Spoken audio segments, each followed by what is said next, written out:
أفضل إنسان ممكن ترتبط فيه في حياتك هو الشخص اللي قادر يعيش وحده.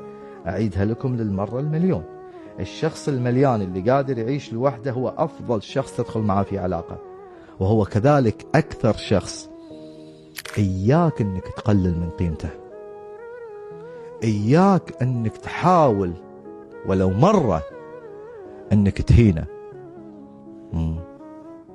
مثل ما أنت تقول أنه هو ممكن يبيع بسهولة، تأكد أنه لو باع بسهولة معناتها أنه باعك وضميره مرتاح لأنك مش كفو. ولكن هو أكثر أشخاص يحبون العلاقات، الشخص المليانين من داخل يحبون العلاقات، يحبونهم يعطون، يحبون يكونون سند، يحبون يحتوونك ويخلقوا لك الأمان ويواجهون كل شيء، ممتلين. أنت لا تفكر بالسلبية اللي لا أخاف يبيع بسهولة. ليش؟ حاط نفسك أنك راح تغلط معاه، يبيع بسهولة، حاط نفسك أنك راح تخونه وتبي يصبر ويتحمل. لا، ده كان زمان وقبر.